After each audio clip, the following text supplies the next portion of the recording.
The stark white envelope felt heavy in my hands, a physical weight that seemed far greater than the single sheet of paper folded inside. I sat at my mahogany desk in the back office of the Zanarello Gallery, the only sound in the room being the low hum of the climate control system designed to protect the millions of dollars worth of canvas and oil paint waiting in the showroom. My thumb traced the embossed logo of the medical center on the corner of the envelope. I didn't need to open it again. I had memorized the words, the numbers, the definitive medical confirmation that had shifted the axis of my entire world just 20 minutes ago. 6 weeks. I pressed a hand to my abdomen, expecting to feel something different, a spark, a change in temperature. But there was only the familiar fabric of my wine-colored silk dress and the rapid, terrified thumping of my own heart. I was pregnant. Me, Chloe Zanarello. Though to the world, and to the man I was about to encounter outside, I was still Chloe Foster. The duality of my life had never felt more fracturing than it did in this moment. Here, inside these walls, I was the capable manager of an elite art gallery, a woman who curated exhibitions for the city's wealthiest patrons. To the public, I was a hard-working single woman climbing the ladder. But in the shadows, in the spaces between heartbeats and whispered phone calls, I was the wife of Silvio Zanarello, the capo of the most powerful crime syndicate on the East Coast. A baby. I closed my eyes, tilting my head back against the leather chair.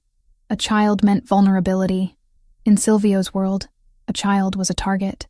We were currently in a cold war with the DeLuca family, a tension that snapped like high-voltage wires across the city.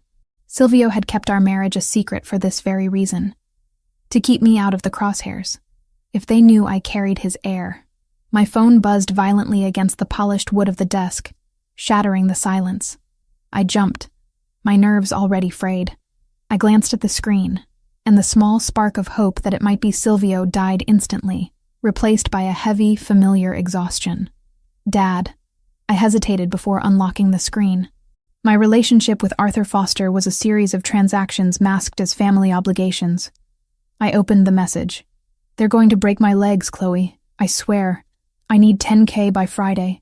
Please. Just this last time. I have a winning system. I just need a bridge loan. Help your old man. I stared at the text, the desperation bleeding through the pixels. It was never the last time. It was always a bridge loan, a sure thing, a misunderstanding with a bookie. My father wasn't a bad man in his heart, perhaps, but he was a weak one. His addiction to gambling was a black hole that had swallowed my childhood and was now attempting to consume my adulthood. I typed back, my fingers trembling slightly. Dad, I paid the rent last month. I don't have $10,000 lying around. The response was immediate, aggressive in its panic. You run that fancy gallery. You deal with rich people all day. Ask for an advance. Chloe, please.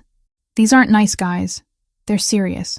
I let out a breath that was half sigh, half sob. He had no idea. He talked about not nice guys, as if he knew what danger really looked like. He didn't know that his son-in-law was the man who made the not nice guys check under their beds at night. But I couldn't tell him. Dad had a loose tongue when he drank, and a loose tongue was a death sentence in my circle. If I didn't pay, he would get hurt. Or worse, he would get desperate enough to borrow from someone else. Someone who might be connected to the DeLucas. That was a risk I couldn't take. Not now. Not with the secret I was carrying. I logged into my personal banking app.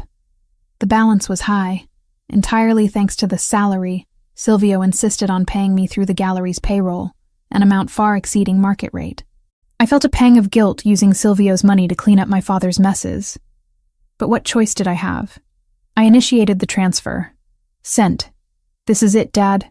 I mean it. If you gamble this away, you're on your own. I placed the phone face down, feeling dirty. The envelope with the pregnancy results still sat there, accusing me. I picked it up, folded it carefully, and tucked it into the inner pocket of my purse, right next to the small silver canister of pepper spray Silvio made me carry. I stood up, smoothing down the wine-colored silk of my dress. It was a new piece, elegant and fluid, moving like liquid ruby around my frame. I caught my reflection in the darkened window of the office. My hazel eyes looked wide, darker than usual, framed by the copper-red waves of my hair that cascaded over my shoulders. I looked composed. I looked like a woman who had it all together. It was the best lie I had ever told. I grabbed my beige trench coat, buttoning it up to my chin. It was late, past closing time, and the forecast had promised a storm. I needed to get to the pickup point. Silvio was coming for me himself tonight. He usually sent Rocco or a driver, but he had texted earlier saying he needed to see me. The mere thought of him, his intensity, the way he looked at me as if I were the only anchor in his chaotic sea, made my knees weak. I keyed in the security code, locking the gallery. The heavy glass doors sealed with a reassuring thud. I stepped out onto the sidewalk, and the city assaulted me. The wind was biting, carrying sheets of freezing rain that instantly soaked the hem of my trench coat. It was a miserable night, the kind where the streetlights blurred into streaks of neon on the wet asphalt. I huddled against the building, scanning the street for the familiar profile of Silvio's armored black SUV. The street was mostly empty, save for a few taxis splashing by. Well, look at what the cat dragged in. The voice came from the left, stepping out of the shadows of the neighboring awning. My stomach dropped. I knew that voice. It was the voice that had criticized my clothes, my laugh, and my dreams for 3 years before I finally found the courage to leave. Brandon. I turned slowly. He was leaning against the brickwork, looking like a caricature of his former self. His blonde hair was slicked back with too much product, wet from the rain. He wore a suit that was too tight, trying to project wealth he didn't have, and his smile was a jagged thing, sharp and unpleasant. Brandon, I said, my voice flat. What are you doing here? I was in the neighborhood. He lied smoothly, pushing off the wall to stand closer to me. He smelled of stale beer and expensive cologne, a nauseating combination. Saw the lights go off. Figured little Chloe was closing up shop. I'm leaving, Brandon. Go away. He chuckled, stepping directly into my path. I tried to sidestep, but he mirrored my movement, blocking me. The street was deserted. A spike of fear went through me, not just for myself, but for the tiny life inside me. My hand drifted toward my purse, toward the pepper spray. Feisty, he sneered. He looked me up and down, his gaze lingering on my legs where the trench coat had parted slightly. You look tired, Chloe. Ragged. This job must be running you into the ground. I'm fine, I said through gritted teeth. Move. I heard about your dad, he said, dropping the bomb casually. I froze. What? Brandon smirked, enjoying the reaction. Word gets around. Arthur is in deep with some heavy hitters. I heard he was begging for cash all over town today. Let me guess. Dutiful daughter Chloe bailed him out again. That is none of your business. It makes it my business when I see you wasting your life. He snapped, his voice losing its fake charm. He took another step, invading my personal space. You left me because you said you wanted more. You wanted a real life. And look at you. Standing in the rain, waiting for a cab, paying off your loser father's debts. He reached out, his fingers digging into the sleeve of my coat. I tried to pull away, but his grip was surprisingly strong. Let go of me, I warned, my voice rising. Or what? He laughed, a cruel barking sound. You're going to call the police? I'm just catching up with an old flame. He leaned in closer, his face inches from mine. Be honest, Chloe. You're miserable. You made a mistake leaving me. I'm about to close a huge deal. I could take care of you. I could actually help you with your dad, instead of you throwing money into a pit. I don't need your help, I spat, struggling against his grip. I'm not the same person I was, Brandon. No? He tightened his hold, shaking me slightly. You look the same, scared. Alone. He leaned back, looking at me with a mixture of pity and arrogance that made my blood boil. Tell me, he mocked, his voice dripping with condescension. Still single? The headlights swept over us before I could answer. Twin beams of blinding white light cut through the rain, illuminating the falling droplets like diamonds. A massive black SUV screeched to a halt at the curb, the tires hissing on the wet pavement. It didn't park. It stopped with the aggressive precision of a predator cutting off an escape route. Brandon squinted at the lights, shielding his eyes. Great. Your Uber is here, but we aren't done talking. The driver's side door didn't open. The rear passenger door flew open. A man stepped out. He didn't run. He didn't shout. He unfolded himself from the vehicle with a terrifying, fluid grace. Silvio Zanarello stood 6'3" in the pouring rain, ignoring the water soaking into his bespoke Italian suit. He didn't look at the traffic. He didn't look at the buildings. His dark, almost black eyes were locked onto Brandon's hand, the hand that was still gripping my arm. Silvio's face was a mask of stone. No anger, no rage. Just a cold, absolute void that was infinitely more terrifying than any scream. He moved across the sidewalk in 2 long strides. Hey, buddy, back off. This is a private... Brandon started, puffing his chest out. He never finished the sentence. Silvio didn't punch him. He didn't push him. He simply reached out and clamped his hand over Brandon's wrist, the one holding me. Brandon let out a strangled yelp as Silvio applied pressure. It wasn't a struggle. It was mechanics. Silvio squeezed and I heard the sickening pop of cartilage. Brandon's knees buckled, and he released me instantly, doubling over, clutching his wrist to his chest. Ah! You broke it! You crazy psycho, you broke my wrist! Brandon screamed, stumbling back against the brick wall, his face draining of color. Silvio didn't blink. He stepped between me and Brandon, turning his back on the threat as if Brandon were no more dangerous than a fly. He looked at me, his dark eyes scanning my face, searching for damage. Did he touch you anywhere else? Silvio asked. His voice was low, a rumble of thunder that vibrated in my chest. It was deadly calm. No, I whispered, my breath hitching. Just my arm. I'm okay, Silvio. Silvio nodded once, then slowly turned back to Brandon. Brandon was sliding down the wall, cradling his arm, tears mixing with the rain on his face. He looked up at Silvio, and for the first time, I saw true primal fear in my ex-husband's eyes. He realized, too late, that he wasn't dealing with a jealous boyfriend. He was dealing with a monster. Do you know who I am? Silvio asked softly. Brandon shook his head frantically. No, look, man, I was just talking to her. We used to date. It was a misunderstanding. Silvio took a step closer. Brandon flinched violently. She is not single, Silvio said, each word precise, like a bullet casing hitting the floor. She is not alone, and she is certainly not available for the likes of you. Silvio leaned down, bringing his face level with Brandon's.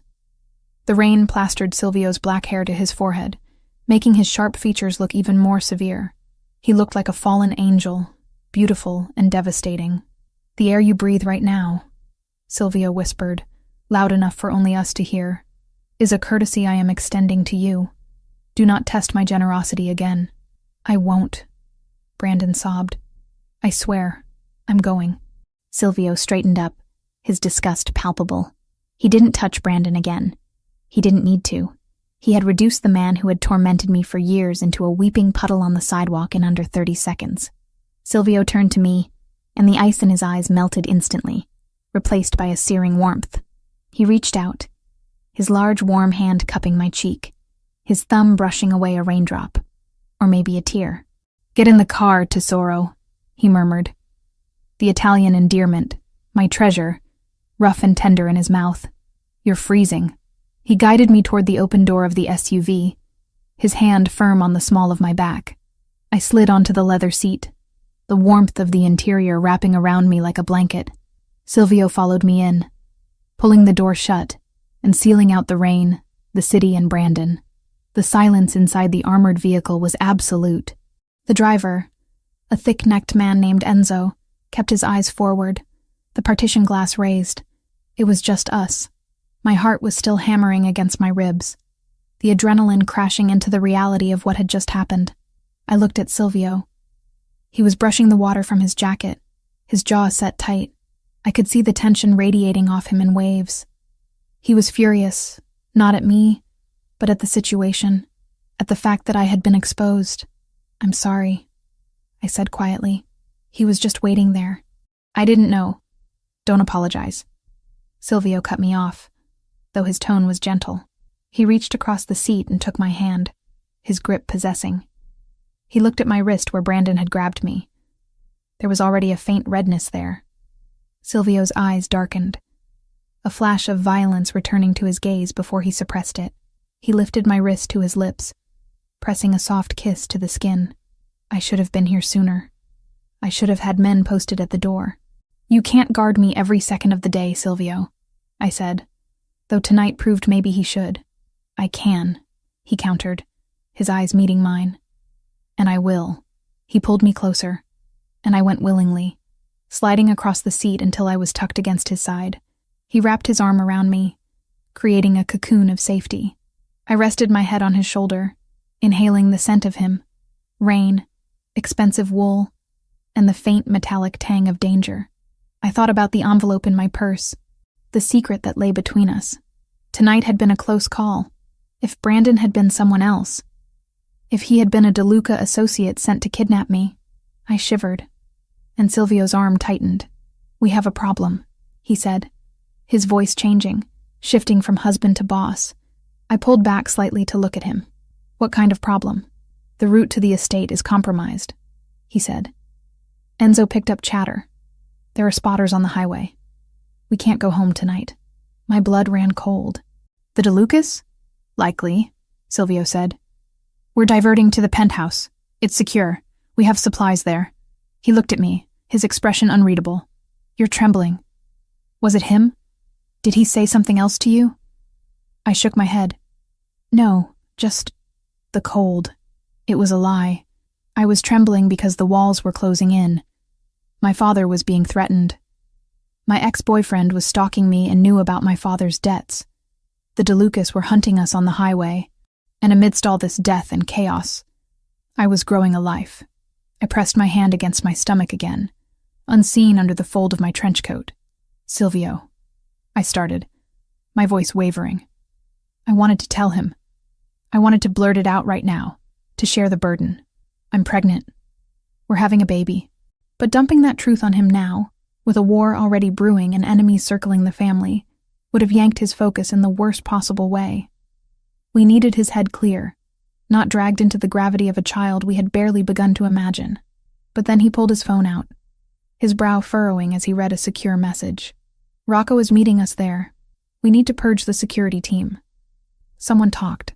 He looked so stressed, the weight of the organization crushing down on his broad shoulders. If I told him now, while we were fleeing to a safe house, while he was hunting a traitor, it might be the distraction that gets him killed. He needed to be sharp. He needed to be the predator I saw on the sidewalk. What is it, Chloe? He asked, sensing my hesitation. He put the phone down, giving me his full attention. I swallowed the truth back down. Nothing, I lied. Just, I'm glad you came when you did. I don't know what I would have done. Silvio leaned in, his forehead resting against mine. I will always come for you. You are my life, Chloe. Without you, none of this matters. His words were meant to be comforting, but they only added to the weight in my chest. If I was his life, what would happen when he found out I had endangered it by keeping this secret? And what would he do to the world to protect the child we had made? The car sped through the rain-slicked streets, carrying us toward safety. But I knew the storm was only just beginning. As we turned a corner, the city lights played across Silvio's face, illuminating the hard lines of a man who commanded armies. I closed my eyes and prayed that his strength would be enough for all three of us. Inside my purse, the phone buzzed again. Another message. I didn't check it, but I knew. It was my father, or maybe Brandon. The past wasn't letting go, and the future was arriving faster than I could handle. Enzo, Silvio commanded. Take the lower tunnels. I don't want to be seen on the bridge. Yes, boss. We descended into the dark underbelly of the city, leaving the rain behind, but taking the danger with us. I gripped Silvio's hand tighter, and he squeezed back. An unbreakable promise in the darkness. But promises were easy to make. Keeping them in a world built on blood and betrayal was a different story entirely. As the tunnel lights flickered overhead, a wave of nausea hit me, morning sickness arriving early, triggered by the stress. I swallowed hard, willing it away. I couldn't be sick. Not now. Not when I had to be strong. I had to play the part of the supportive wife, the partner, not the liability. "Are you sure you're okay?" Silvio asked, his perception uncannily sharp. "You're pale. Just the adrenaline wearing off," I whispered. "I just need to rest." "Soon," he promised. "We'll be safe soon." Safety. It was such a fragile word. I looked at the man I loved, the father of my unborn child, and wondered if we would ever truly know what it meant again. The interior of the armored SUV was a sealed capsule, separating us from the chaos of the storm and the violence that had just erupted on the sidewalk. The silence was heavy, not with awkwardness, but with the dense, suffocating weight of unsaid things.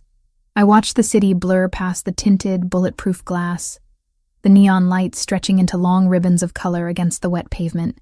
My wrist, where Brandon had grabbed me, throbbed with a dull ache, a physical reminder of the past I couldn't seem to shake.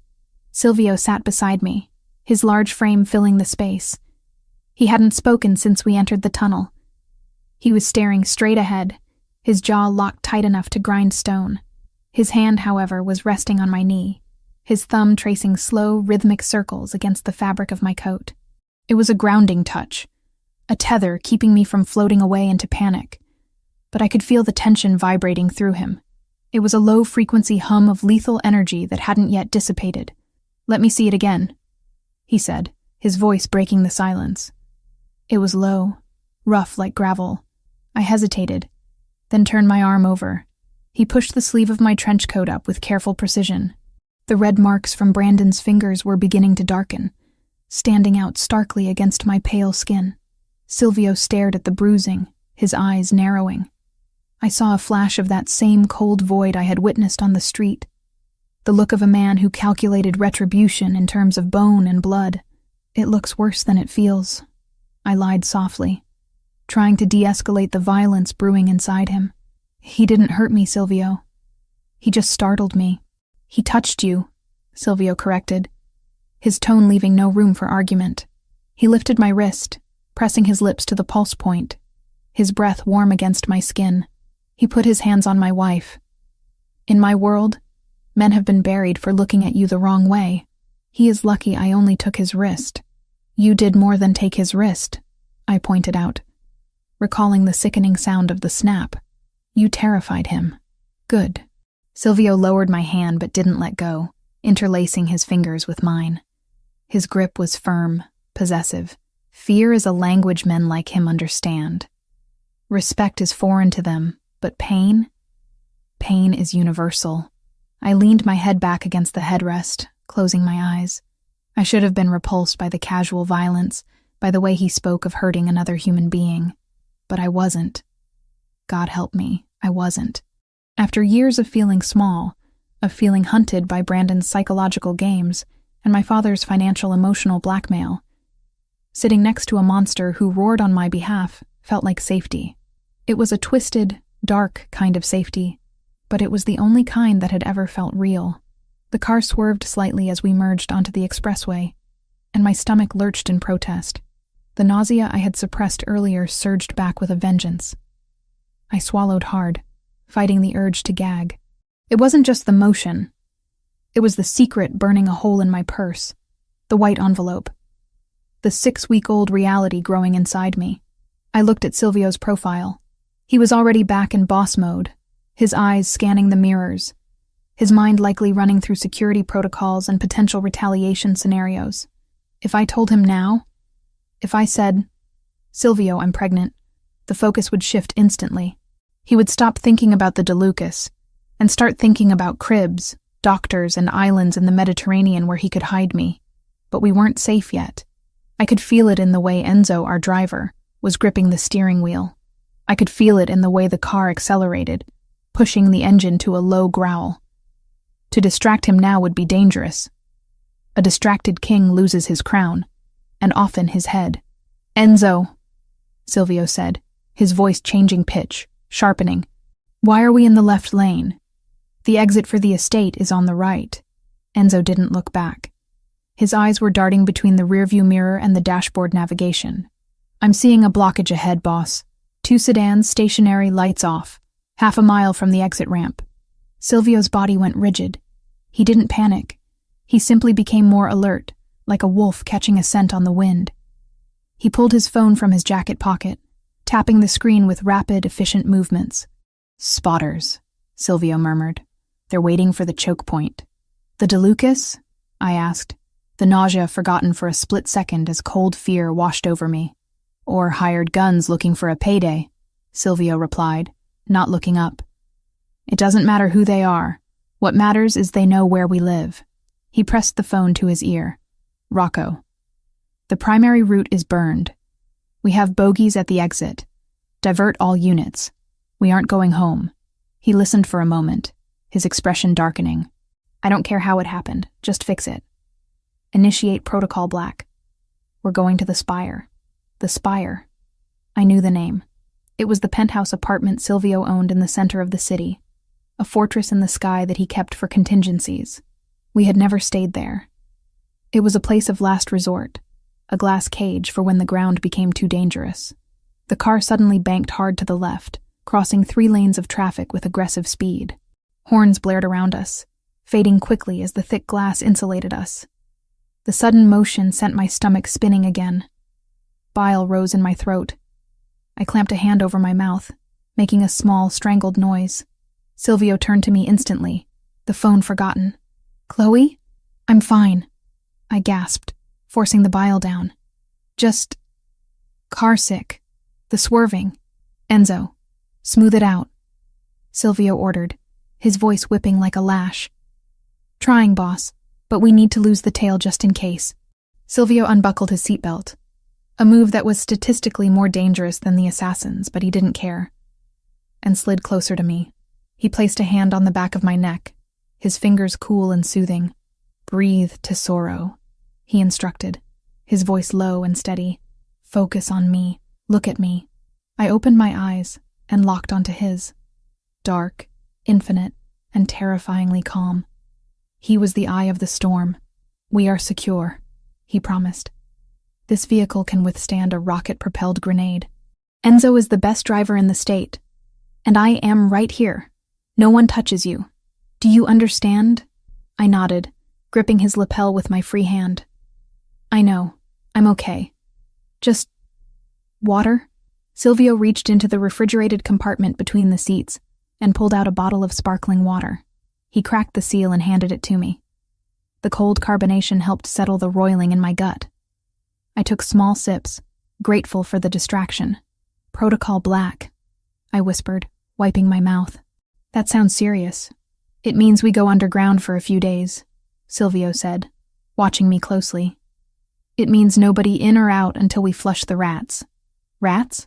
"Someone gave up the route, Chloe." The admission seemed to pain him physically. He looked away, staring out at the rain-streaked window. Only 3 people knew we were taking the bridge tonight. Me, Enzo, and Rocco. I stared at the back of Enzo's head. The driver remained stoic, focused entirely on the road. "You don't think—" I started, keeping my voice a whisper. "Enzo is driving the car," Silvio murmured. "If he wanted us dead, he could have driven us into a wall 10 miles ago. And Rocco, I would trust Rocco with my life." "Then who?" "That," Silvio said, his eyes hardening into flint, "is what I intend to find out. But until I do, I cannot trust the walls of our own home." The rest of the drive was a blur of high-speed turns and back alleys. We entered the city center not through the main avenues, but through the service districts, navigating the labyrinth of steel and concrete, like a ghost ship. Finally, the SUV descended a steep ramp into an unmarked parking garage beneath one of the tallest skyscrapers in the financial district. The garage was empty, save for 2 other armored vehicles parked in strategic positions. Heavy steel shutters slammed down behind us, sealing us in. "We're here," Enzo announced, his voice tight. Silvio opened the door before the vehicle had come to a complete stop. He stepped out, scanning the concrete bunker, his hand hovering near the holster beneath his jacket. He offered a hand to me. "Come." I stepped out, my legs feeling shaky. The air down here was stale and smelled of oil and cold concrete. It felt like a bunker. It was a bunker. We bypassed the main lobby elevators, heading instead toward a heavy steel door marked Maintenance. Silvio placed his palm against a scanner panel.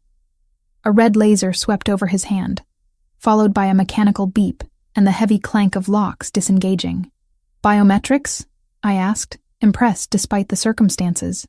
"And thermal imaging," he added. If my body temperature was off by 2 degrees, indicating stress or coercion, the door wouldn't open. It would lock down and vent halon gas into the vestibule.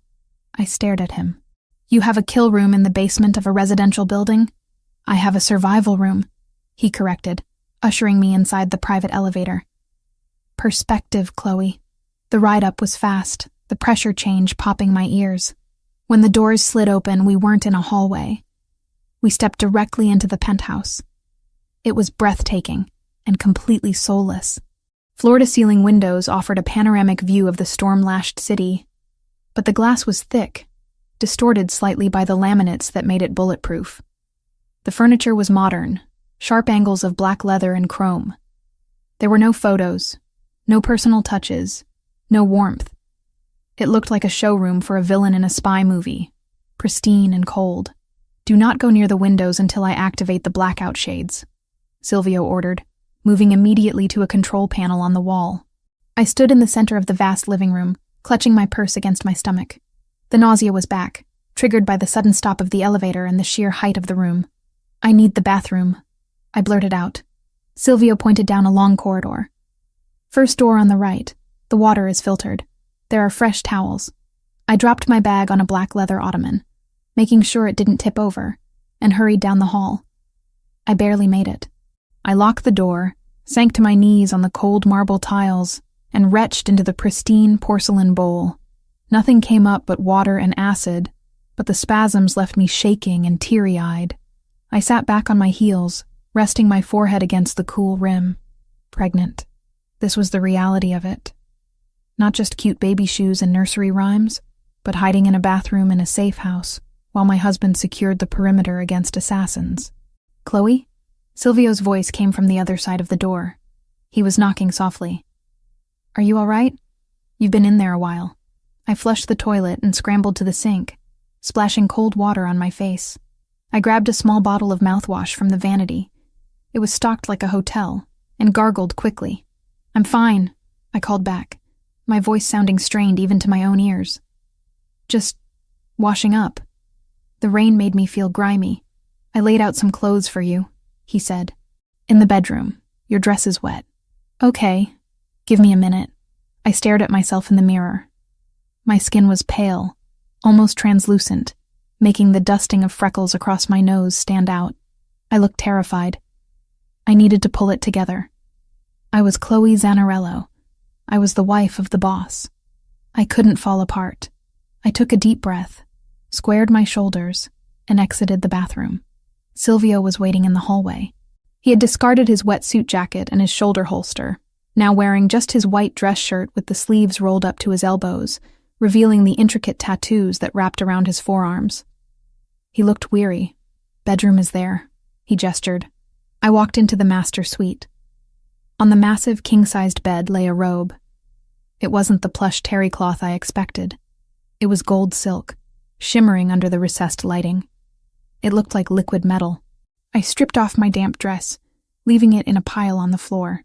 I felt a moment of vulnerability standing naked in this strange room, my hand drifting automatically to the slight, almost imperceptible curve of my lower belly. "We are going to be okay," I told the tiny cluster of cells. "He won't let anything happen to us." I pulled on the gold robe. It was oversized, clearly meant for a guest, but the silk felt luxurious against my skin. I tied the sash tight, armor of a different kind. When I returned to the living room, the blackout shades had descended, plunging the room into a dim, amber gloom, lit only by the low accent lights. Silvio was standing by a wet bar, pouring a glass of amber liquid. He didn't drink it. He just held the glass, staring into the depths of the whiskey. "Better?" he asked, turning to look at me. His eyes swept over the gold robe, and for a second, the hardness in his face softened. "You look like a queen, even in a crisis." "I don't feel like a queen," I admitted, walking over to him. I feel like a piece on a chessboard that keeps getting moved around without knowing the rules. Silvio set the glass down with a sharp clink. You are not a pawn, Chloe. You are the queen, and the queen is the most powerful piece on the board. That is why they come for her. He reached out, pulling me between his legs as he leaned against the bar. Rocco is on his way. He's scrubbing the team. We're going to find out who sold the root. You said only 3 people knew. I reminded him. You, Enzo, and Rocco. Digital footprints, Silvio said, shaking his head. It could have been a hack, a bug in the car, or... He trailed off, his expression turning pained. Or someone isn't as loyal as you think. I finished for him. Silvio sighed, resting his forehead against my shoulder. The vulnerability of the gesture shocked me. He was exhausted. I hate bringing you into this, he murmured into the silk of my robe.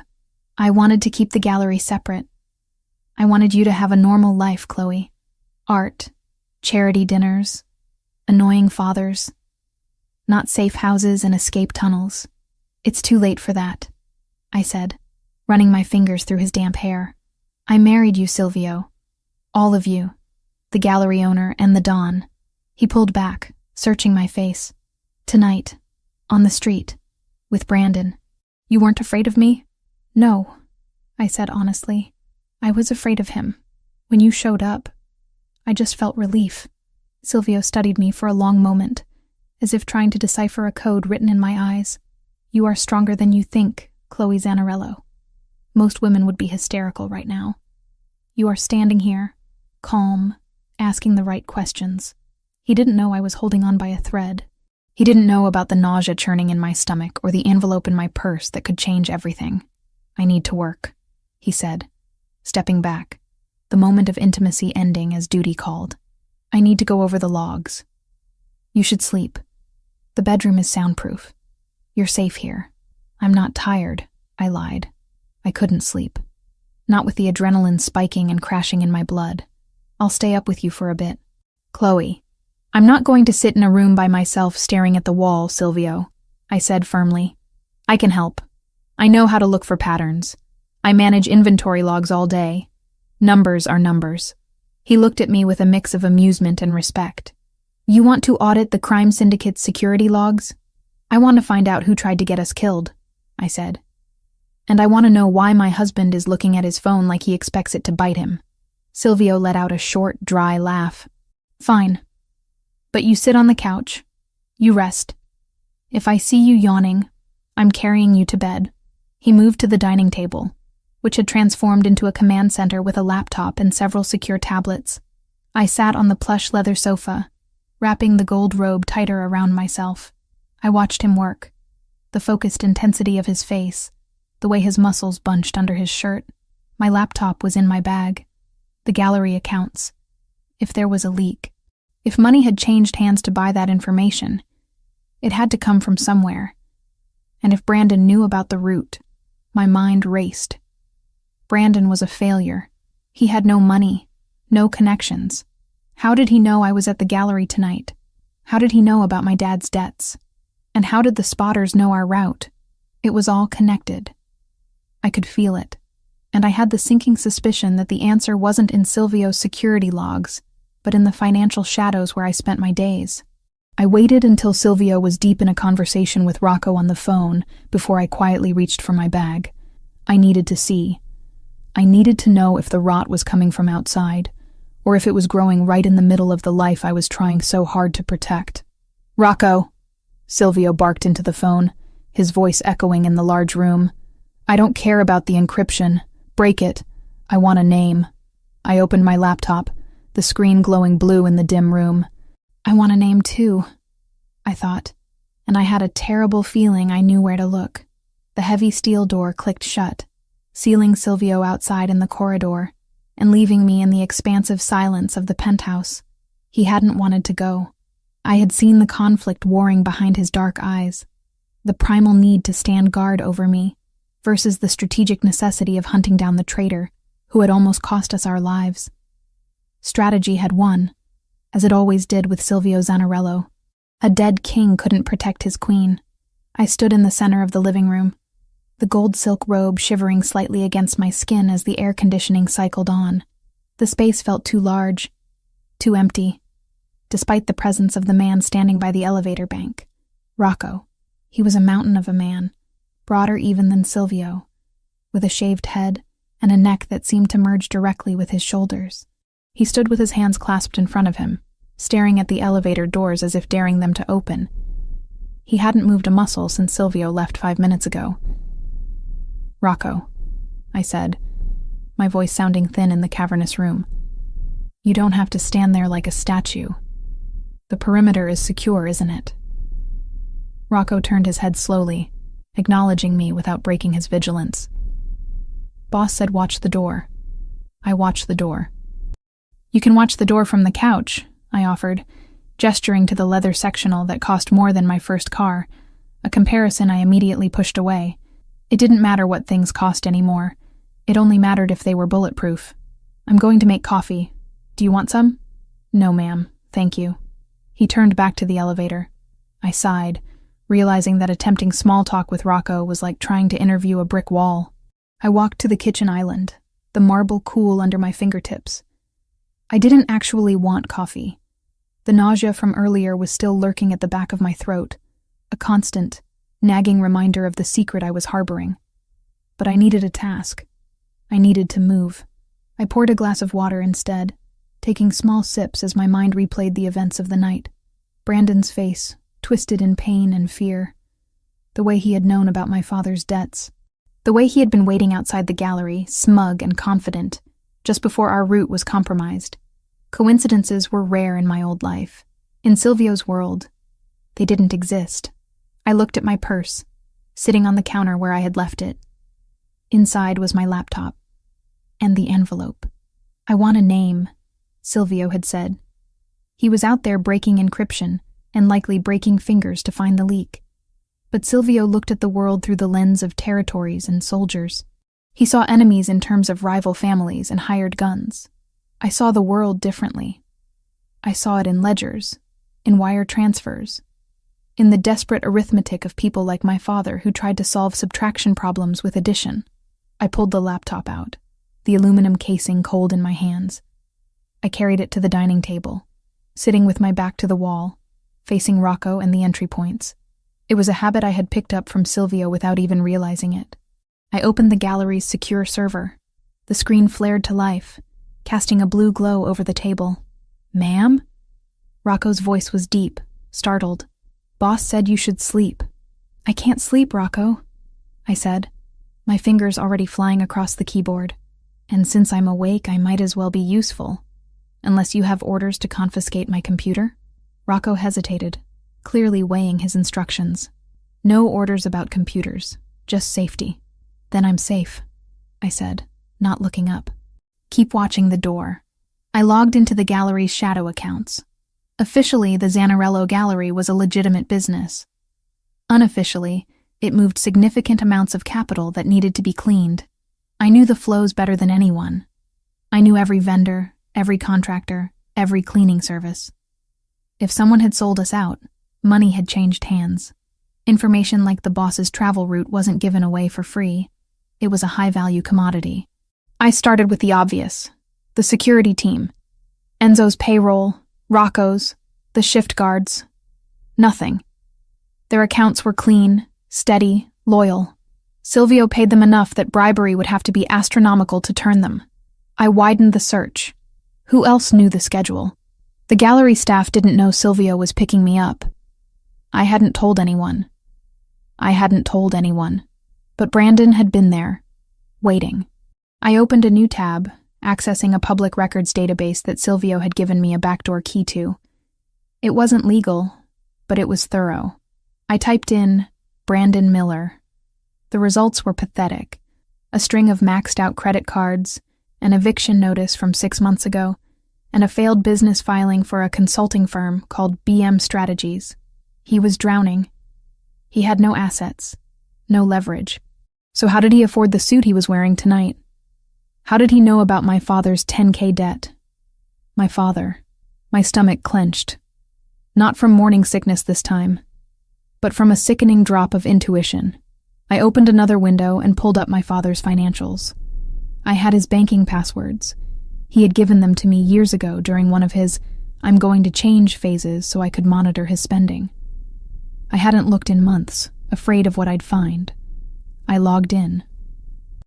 The balance was negligible. The $10,000 I had sent him earlier was there, sitting in the pending transactions. But then I saw it. A series of small deposits over the last 3 weeks. 500 here, 200 there, just enough to keep him afloat, keep him gambling. The source of the deposits was a generic LLC, Veritas Holdings. I traced Veritas Holdings. It was a shell company, registered in Delaware, with a mailing address that routed to a P.O. box in Jersey City. Dead end. Standard procedure for anyone trying to hide money. But then I saw the timestamp on the most recent deposit to my father, unrelated to the one I sent. It was from 3 days ago. I went back to the gallery logs. I cross-referenced Veritas Holdings with our vendor list. Nothing. I sat back, rubbing my temples. I was missing something. The connection between Brandon, my father, and the attack. They were the 2 weak points in my armor. The only 2 people outside the organization who knew me well enough to predict my movements. Think, Chloe. You're the wife of a kingpin. Think like a predator. Brandon had mocked me. Still single? He was trying to provoke a reaction. He wanted to know if Silvio was in the picture.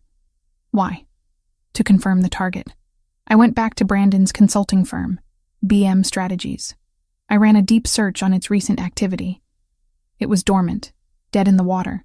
But wait, there was a registered affiliate added 2 weeks ago, a partner entity. Veritas Holdings. My breath hitched. Brandon was listed as a signatory for the shell company that was feeding my father gambling money. The pieces slammed together with terrifying clarity. Brandon wasn't just a bitter ex. He had been recruited. Someone, the DeLucas, almost certainly, had found him. They had used his hatred of me and his desperation for money. They gave him cash to set up a shell company. Then, Brandon used that company to feed my father's addiction, buying his loyalty, or, more likely, his loose tongue. My father didn't need to be a mastermind. He just needed to be drunk and talkative. Brandon gets him drunk, asks about little Chloe, asks about her rich husband. When does he pick her up? What car does he drive? And tonight, Brandon was the spotter. He wasn't there to win me back.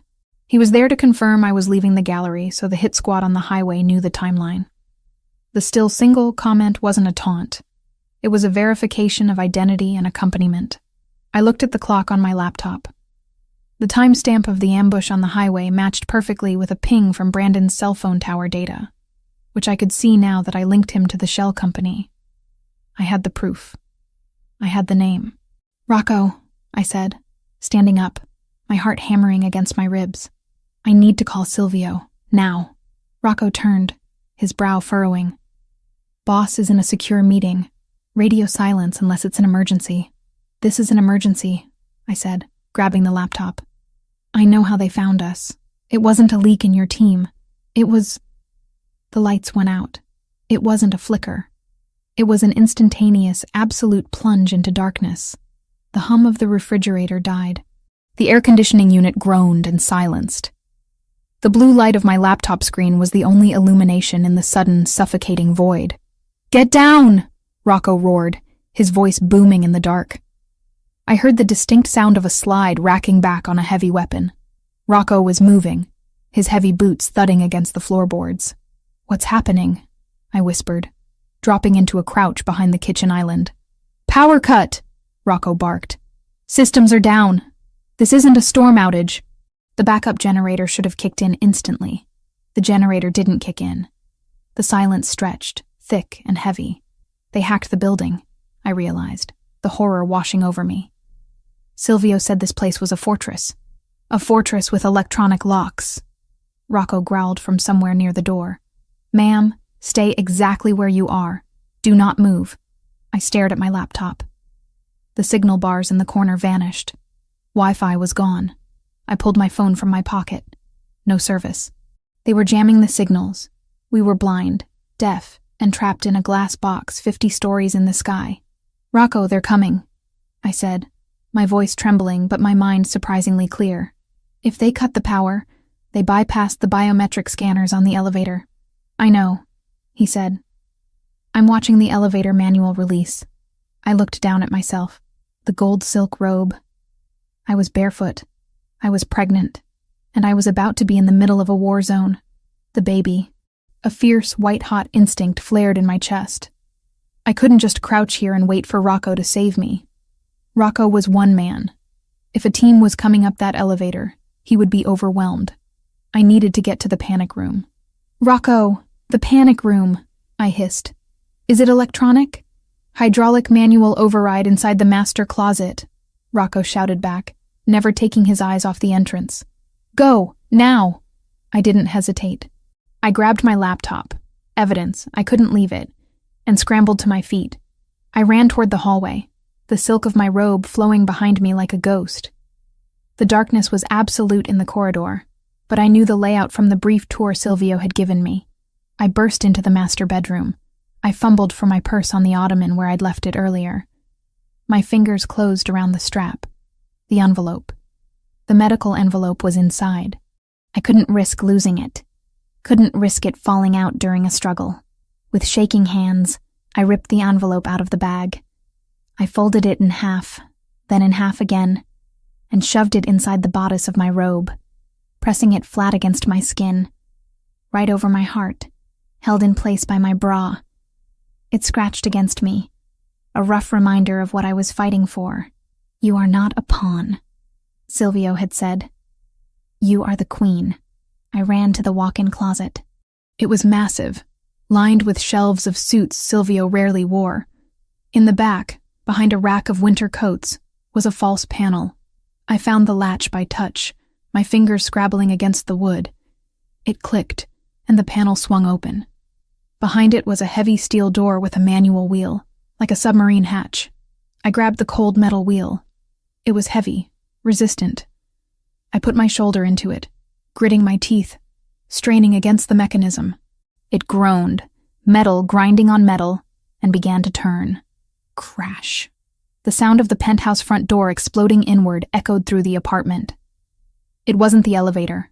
They had blown the service stairwell access. Contact! Rocco yelled. Then, the deafening rat-a-tat-tat of automatic gunfire erupted in the living room. I screamed, a short, sharp sound that I swallowed instantly. I couldn't freeze. I pulled the panic room door open. It was dark inside. Wait! I stopped. I looked at the dark safety of the steel box. Then I looked back at the bedroom. The safe.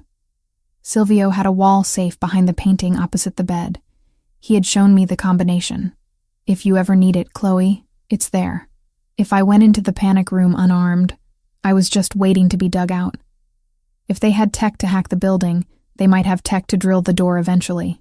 I needed a way to fight back. The gunfire in the living room was intense. Rocco was laying down hate, buying me seconds. I couldn't waste them. I turned away from the panic room and ran back into the bedroom. I scrambled over the bed, knocking a lamp to the floor. I tore the abstract painting off the wall, the canvas ripping. The keypad was faint in the gloom. I punched in the numbers by feel.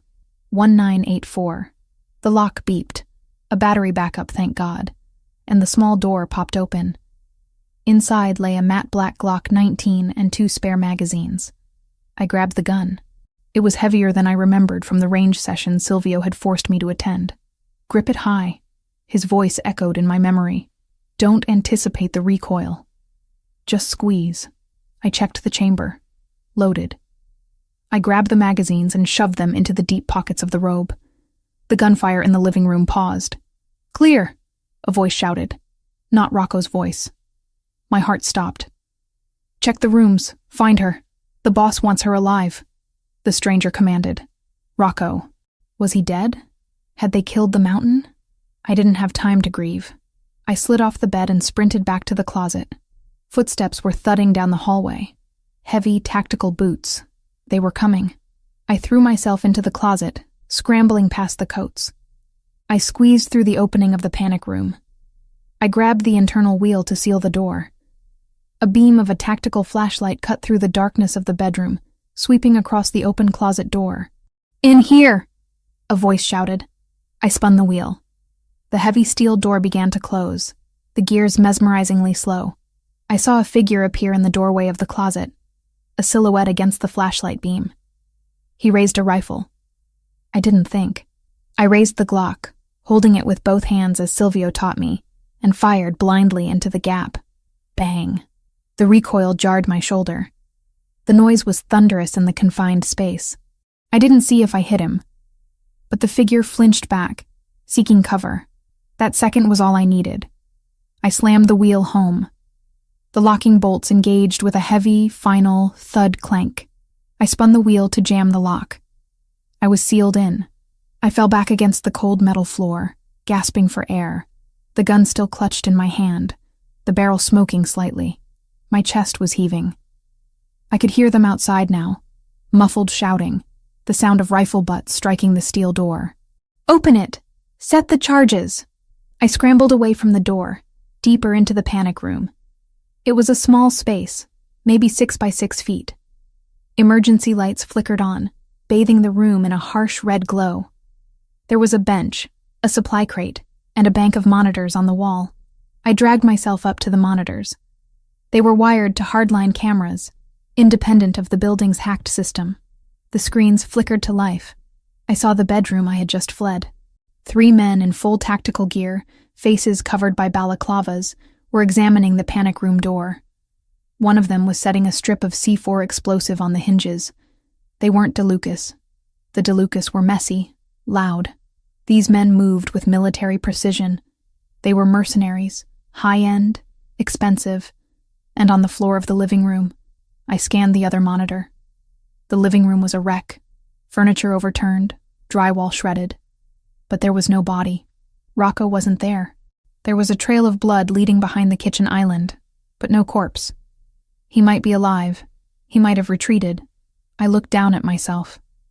The gold robe was stained with dust from the closet floor. My hand was shaking so hard the gun rattled against the bench. I placed it down carefully. I reached into my robe, my hand trembling as I touched the skin over my heart. I pulled out the envelope. It was crumpled, bent at the corners, but intact. I pressed it to my lips. A silent prayer. We are still here, I whispered to the empty room. We are still here. On the screen, the man signaled his team. They were ready to blow the door. I grabbed the gun again and moved to the corner of the room, behind the heavy steel reinforcements. I pointed the muzzle at the door. If they blew it, if they came in, I had 15 rounds in the magazine. I wouldn't go quietly. I was Mrs. Silvio Zanarello. I was the mother of his heir. And I would burn the world down before I let them touch me. Suddenly, on the living room monitor, the elevator doors, the ones that had been hacked shut, forced open with a screech of tortured metal. A hand, large and bloody, gripped the frame. Silvio. He wasn't waiting for the software to be fixed. He had pried the doors open with brute force. He pulled himself into the room, his suit jacket gone, his white shirt stained with grime and... was that blood? He scanned the room, his face a mask of absolute, terrifying fury. He saw the mercenaries in the hallway. He didn't take cover. He drew 2 handguns from his waistband and began to walk forward, firing with a rhythmic, mechanical cadence. Bam, bam, bam. I watched on the screen, mesmerized. He was death incarnate. He was my husband. Silvio. I breathed, my hand touching the cold screen. The mercenary at my door turned, hearing the commotion behind him. He didn't have time to react. I watched as the battle for my life began, separated by 3 inches of steel and a black and white monitor. But in my mind, I was running the numbers again. Brandon, the shell company, the timing. If we survived this, if Silvio survived this, the person responsible wasn't going to get a trial. I gripped the gun tighter. Come and get me, I thought. My husband is home. The monitor flickered with static before stabilizing, revealing the grainy black and white nightmare unfolding in my own living room. I watched. My breath caught in a throat raw from silent screaming, as Silvio moved through the debris of the penthouse like a storm made flesh. The screen showed him advancing on the mercenaries, his movements precise, brutal, and terrifyingly efficient. There was no hesitation in him, no fear, only a singular, destructive purpose that turned my blood to ice, even as it ignited a fierce pride in my chest. He was a monster, but he was my monster. The gunfire outside the heavy steel door of the panic room had ceased, replaced by the heavy, ominous silence of the aftermath. I gripped the Glock 19 with sweaty palms, my knuckles white, pointing the muzzle at the wheel of the door. I knew it was Silvio out there. I had seen him on the screen. But instinct, primitive and screaming, told me not to lower my guard until I saw his face with my own eyes. "Chloe!" His voice roared through the layers of steel, muffled but unmistakable. It wasn't the smooth, commanding baritone I heard over dinner. It was a raw, jagged sound, torn from the throat of a man who thought he had lost everything. "I'm here," I screamed back, my voice cracking. "I'm in the vault!" I heard the heavy screech of the outer locking mechanism. The wheel in the center of the door began to turn from the outside. I scrambled backward, lowering the gun but keeping it within reach, my heart hammering against my ribs like a trapped bird. The envelope tucked inside my robe scratched against my skin, a constant, physical reminder of the stakes. The door swung open with a groan of heavy hinges. Silvio filled the doorway. The hallway light behind him cast him in silhouette. But as he stepped into the red emergency lighting of the panic room, the details leaped out at me. His white dress shirt was ruined, splattered with grime and dark wet spots that I prayed weren't his blood. His hair was wild, falling over his forehead, and his chest was heaving, but it was his eyes that undid me. They were wide, frantic, scanning the small space until they landed on me huddled in the corner. Chloe. He crossed the distance between us in a single stride, dropping to his knees. He didn't care about the gun on the floor. He didn't care about the tactical situation.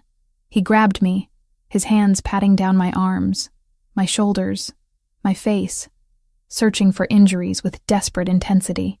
"Did they touch you? Are you hurt? Tell me." "I'm okay," I gasped, the air rushing back into my lungs in a sob. "I'm okay, Silvio." I locked the door.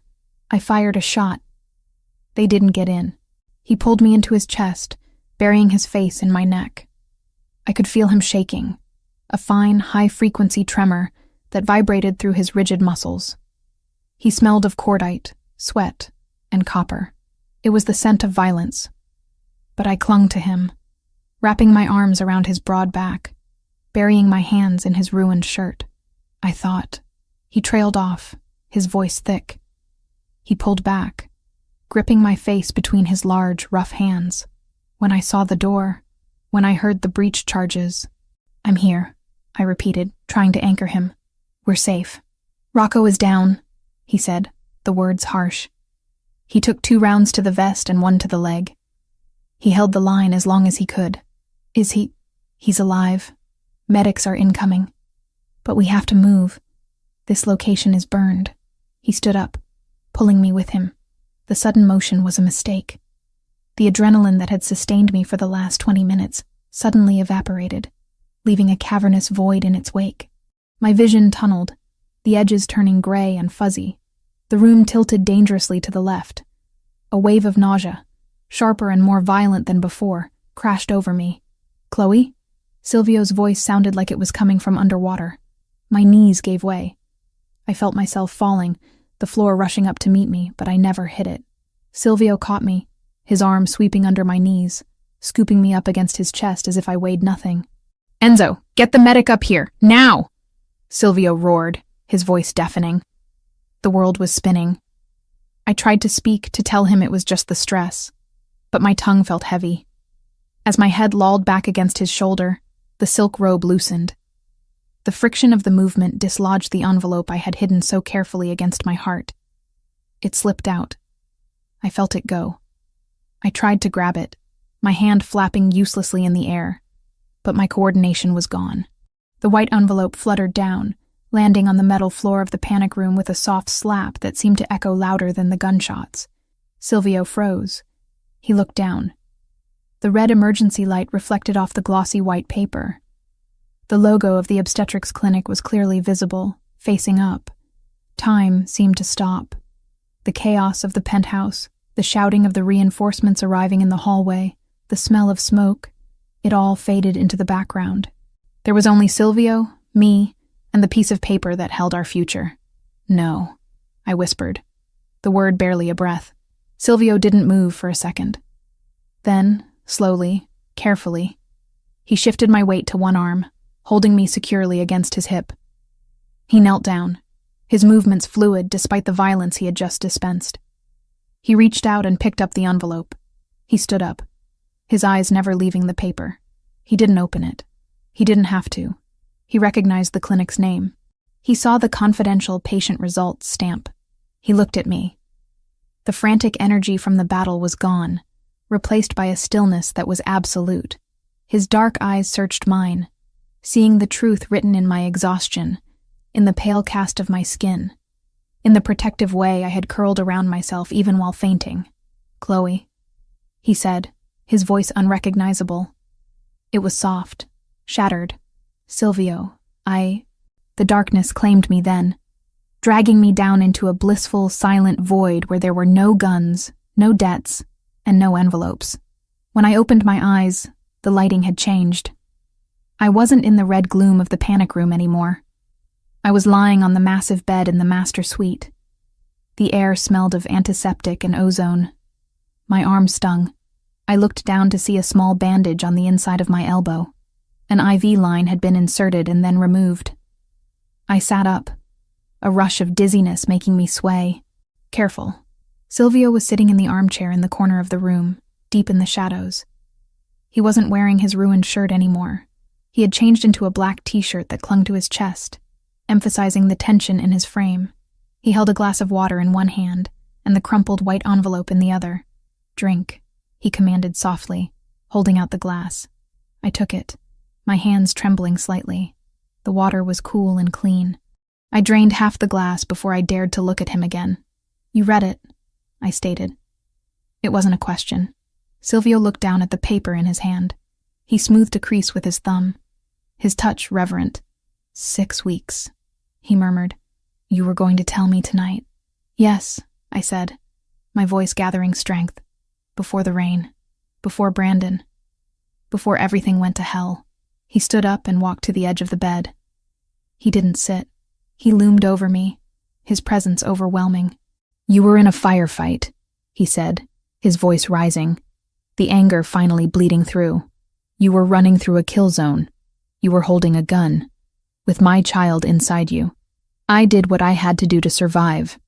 I shot back, setting the glass on the nightstand with a sharp clink. "I wasn't going to wait for them to blow the door.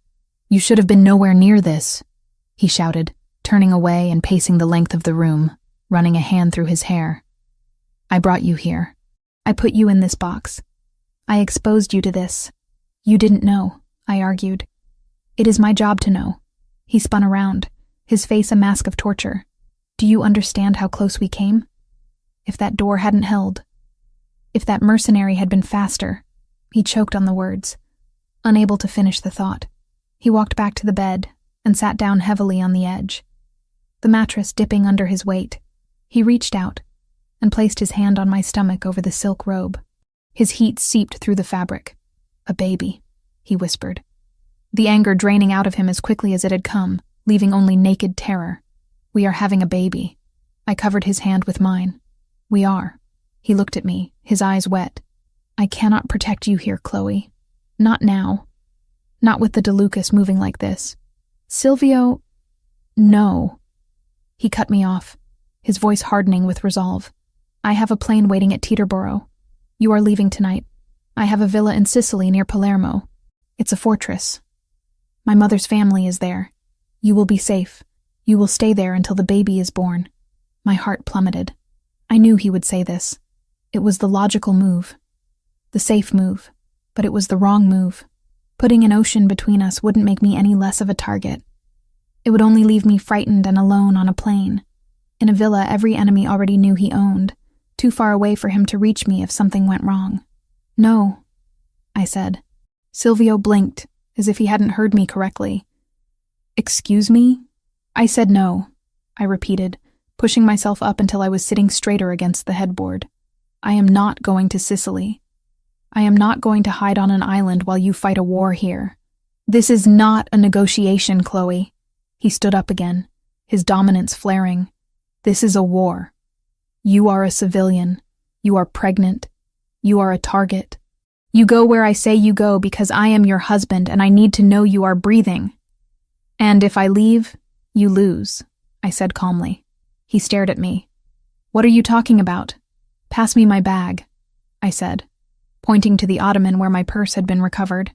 Chloe, stop playing games. Give me the bag, Silvio, I snapped, matching his intensity. He paused, surprised by the steel in my voice. He grabbed the bag and tossed it onto the bed. I dug through it and pulled out my laptop. I prayed the battery had survived. It booted up, the screen casting a pale light on the duvet. You were looking for a leak, I said, typing in my password. You were tearing apart your team. You were looking for a traitor inside the organization. And I will find them, he growled. I already did, I said. I turned the laptop around so he could see the screen. Silvio frowned, looking at the spreadsheet I had compiled before the power was cut. What is this? This, I pointed to the highlighted column, is a shell company called Veritas Holdings. They've been funneling money to my father for 3 weeks. Gambling debts. Just enough to keep him hooked. Silvio's face went deadly still. Your father? Keep looking, I urged. Look who the signatory is for the affiliate company. Silvio leaned in, his eyes scanning the data. He saw the name. Brandon Miller.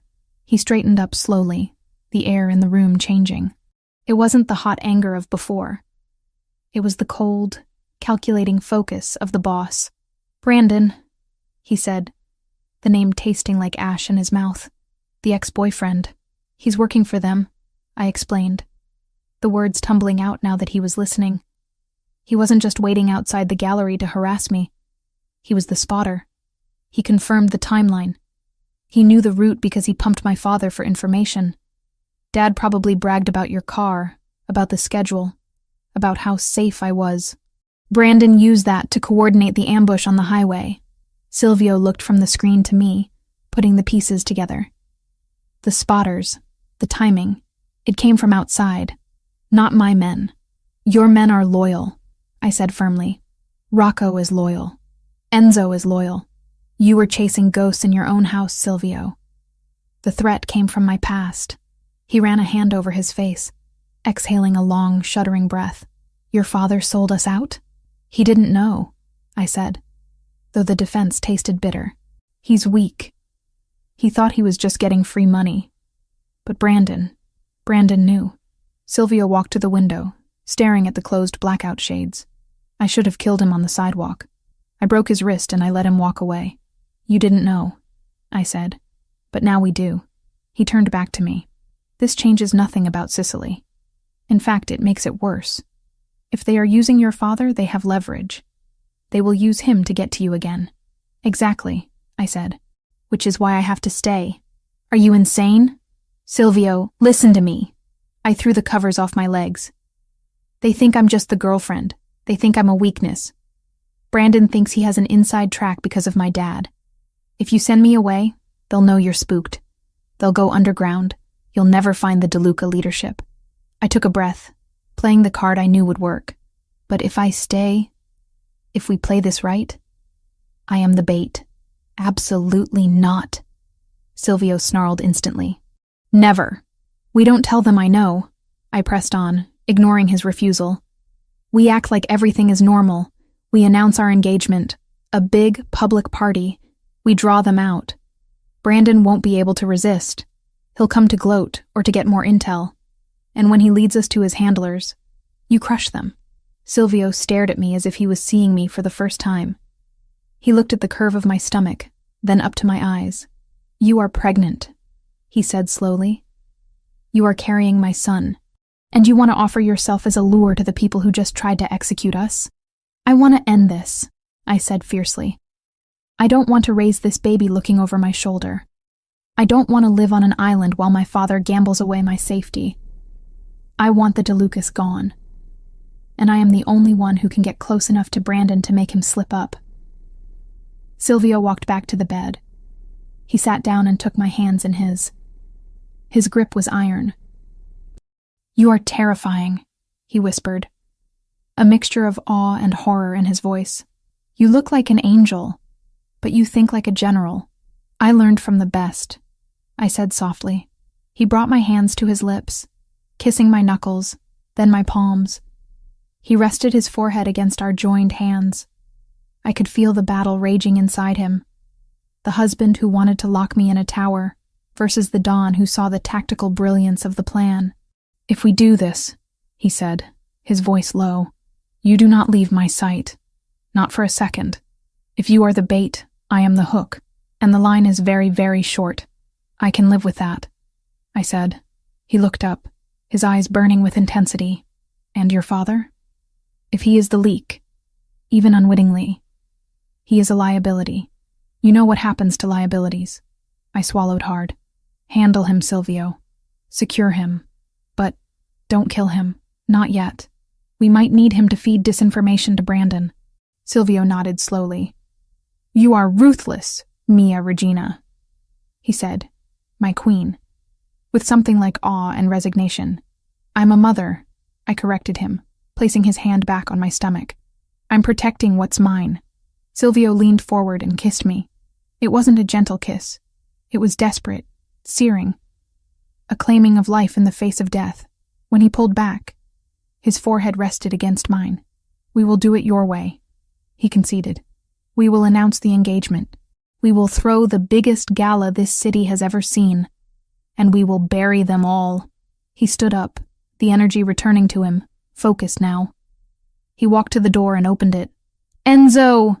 he barked into the hallway. "Get me a secure line to the council, and get a team to pick up Arthur Foster. Quietly. Bag and tag him. Bring him to the warehouse." "Yes, boss." Silvio turned back to me. A ghost of a smile touched his lips. "Sharp, dangerous, and devastatingly handsome. Get dressed, Chloe," he said. "We have a wedding to plan." I watched him go, feeling the weight of the decision settle on my shoulders. I looked at the envelope on the nightstand. I picked it up and slid it back into my purse, right next to the gun I had taken from the safe. Partners. We were partners now, and God help anyone who tried to come between us. The fabric of the dress was like liquid mercury, a silver metallic silk that cascaded down my body, clinging to curves I hadn't realized I possessed until Silvio Zanarello looked at them. Standing in front of the full-length mirror in the dressing room of the penthouse, I didn't recognize the woman staring back. The copper-red waves of my hair were pinned up in an intricate, severe style that exposed the long line of my neck. My makeup was sharper, darker than my usual gallery manager aesthetic. I didn't look like a victim. I looked like a weapon sheathed in precious metal. "Turn around." Silvio's voice came from the doorway. I turned slowly. He was leaning against the frame, dressed in a tuxedo that fit him with the kind of architectural precision only Italian tailoring could achieve. But unlike the other times I had seen him in formal wear, tonight he didn't look like a businessman. He looked like a warlord preparing for a diplomatic execution. He walked into the room, his eyes scanning every inch of me, lingering on the open back of the dress where the silver fabric dipped dangerously low. He stopped behind me, his hands settling on my waist, his thumbs pressing into the silk. "You look breathtaking," he murmured, his breath ghosting over my shoulder, and entirely too exposed. "That's the point, isn't it?" I replied, meeting his gaze in the mirror. "I'm the bait. Bait has to be shiny. It has to catch the light. I hate this plan," he growled, the vibration traveling from his chest to my back. "Every instinct I have is screaming to lock you in this room and weld the door shut. And let Brandon win?" I countered, turning in his arms to face him. "Let the DeLucas keep hunting us? We tried it your way, Silvio. We tried hiding. It almost got us killed. Now we try my way. We control the narrative." He sighed, a sound of deep frustration, but he nodded. He reached into his jacket pocket and pulled out a small velvet box. For a second, my heart skipped. Was this a prop for the engagement announcement? He opened it. Inside wasn't a diamond ring.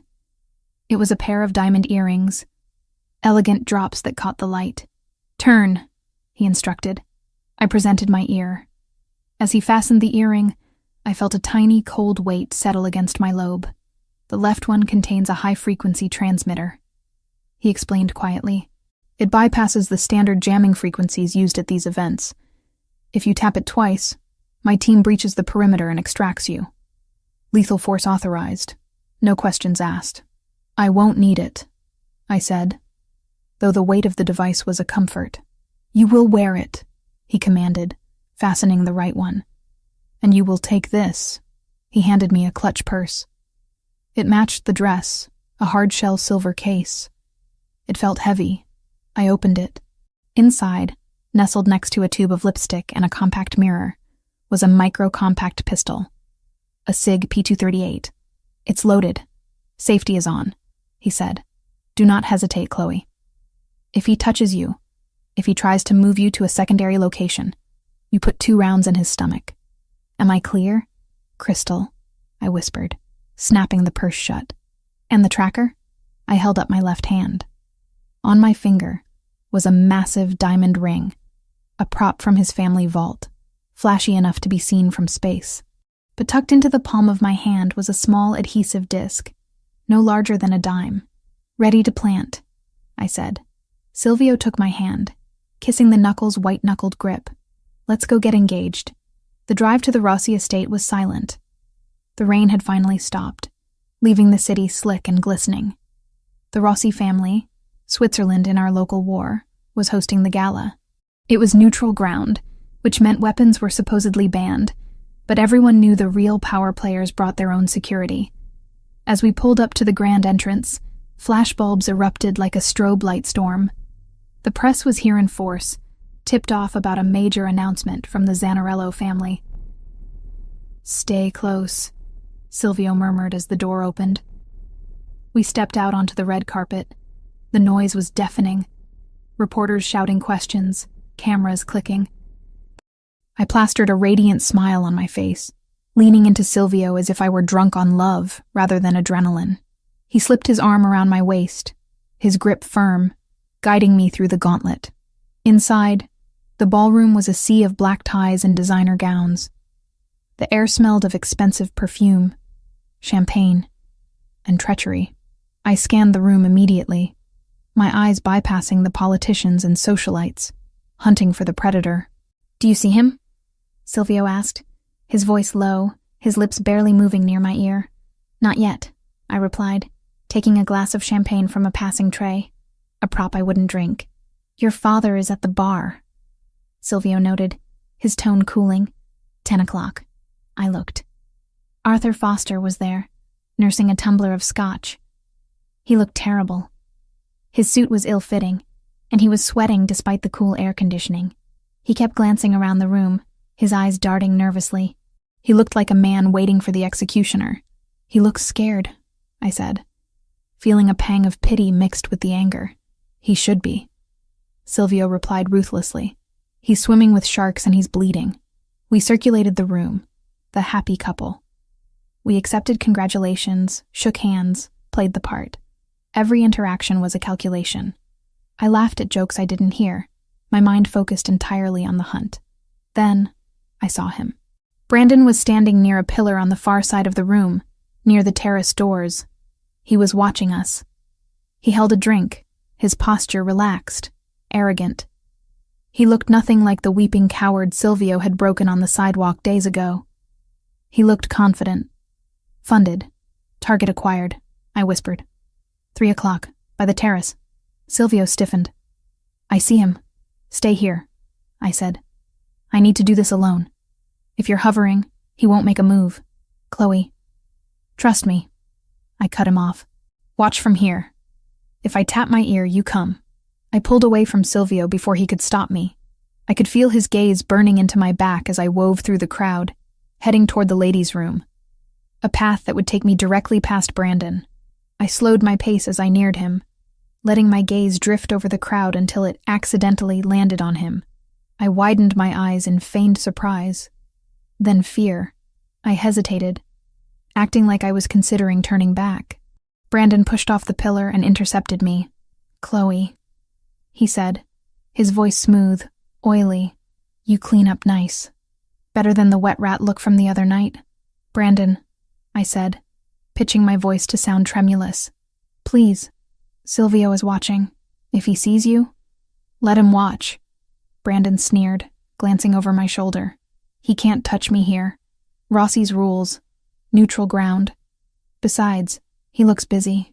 I glanced back. Silvio was being cornered by a senator, though I knew his attention was entirely on us. What do you want? I asked, clutching my purse tighter. Why are you here? I'm moving up in the world, Chloe, he said, taking a step closer, invading my personal space. He smelled of scotch and mint. Got some new backers. People who appreciate talent. Unlike you. You're delusional, I said. You're playing a game you don't understand. Oh, I understand it fine. He laughed softly. I understand that your husband has a big target on his back. And I understand that you're the bullseye. He reached out, his hand brushing my bare arm. It took everything in me not to recoil. Still single? He mocked, repeating the phrase from that night. Or are you going to tell me this engagement is real? I know you, Chloe. You don't love him. You love safety.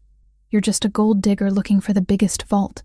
I love him, I said, stepping closer to him, closing the distance. And he protects me. Something you never did. Brandon's face twisted with anger. He grabbed my upper arm, gentler than before, mindful of the crowd, but possessive. He can't protect you from what's coming. You picked the losing side, babe. Let go of me. I hissed, feigning a struggle. I pulled my arm back sharply, stumbling slightly in my heels. As I regained my balance, I reached out as if to steady myself, my hand landing flat against the lapel of his tuxedo jacket. Don't touch me again, I said, pushing him away. Or what? He smirked. Or I'll tell everyone here that you're wearing a rental, I spat, channeling the old Chloe, the one who used to argue with him about money. I turned on my heel and walked away, my heart hammering in my throat. I didn't look back. I walked straight to the ladies' room, pushed through the door, and leaned against the marble sink, exhaling a shaky breath. I looked at my left hand. The adhesive disc was gone. It was on him, under the lapel, tucked against the wool where he wouldn't feel it. I tapped my earring once. A signal check. I have him. Silvio's voice came through instantly, clear as a bell. Tracker is active. Audio is live. Good work, un tesoro. Now get back to me before I burn this building down. I checked my reflection. My cheeks were flushed, my eyes bright. I looked like a woman in love, or a woman who had just planted a bomb. I left the bathroom. As I crossed the floor back to Silvio, I saw my father again. He wasn't at the bar anymore. He was moving toward the terrace doors, the same ones Brandon was standing near. My stomach dropped. Silvio, I whispered into the air. My father. He's moving toward Brandon. I see it, Silvio replied. Don't engage. Come to me. We monitor from the car. We need the conversation. I reached Silvio. He took my hand immediately, pulling me into his side. Smile, he ordered softly. We have an announcement to make. We walked to the stage. The band stopped. Silvio took the microphone. He looked at the crowd, then at me, with a look of such intense possession that the room went silent. They say power is the only currency that matters, Silvio said, his voice amplifying through the hall. But they are wrong. Loyalty is the currency of kings. And tonight I am the richest man in the world.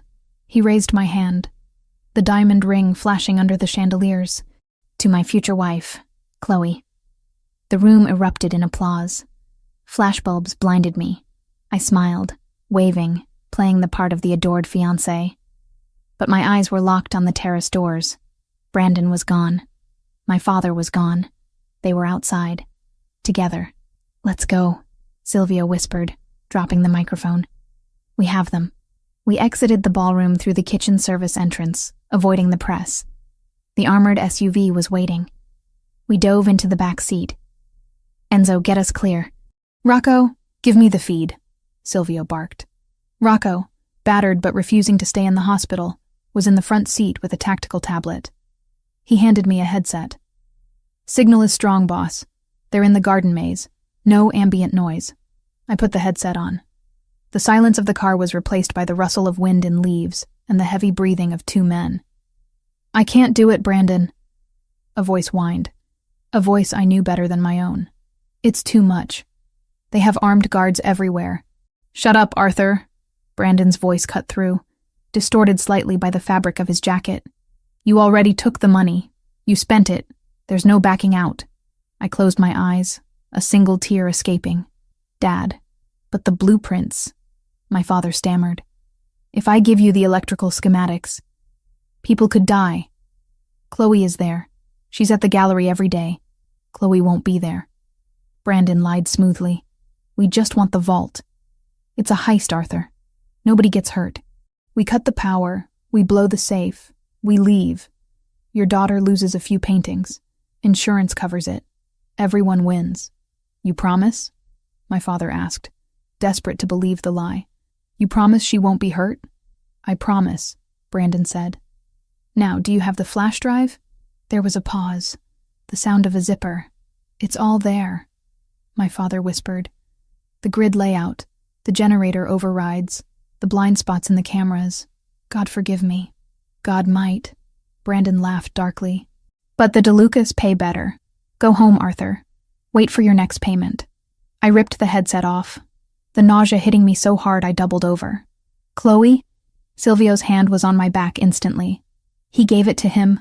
I gasped, the betrayal feeling like a physical knife in my gut. "He gave them the security grid for the gallery. He thinks it's a heist. He thinks they're just stealing art." Silvio's face was a mask of fury. "He sold my home. He sold my wife. He's an idiot," I sobbed, the anger finally overtaking the grief. "He's a weak, pathetic idiot." Silvio looked at Rocco. "Pick up Arthur Foster, now." "Wait!" I grabbed Silvio's arm. "No!" "Chloe, he just signed a death warrant for my men. For you. If you take him now, Brandon knows the deal is blown," I argued, wiping my face furiously. "Brandon has the drive. He's going to take it to the DeLucas. If my father disappears tonight, Brandon will know we were listening." Silvio stopped, his jaw working. "So we let him walk?" "We let him walk tonight," I said, my voice turning cold, hardening into something brittle and sharp. "We let Brandon think he won. We let him deliver that drive to his masters." "And the information on it?" Silvio asked. "Is accurate," I said, "which means we know exactly how they plan to attack.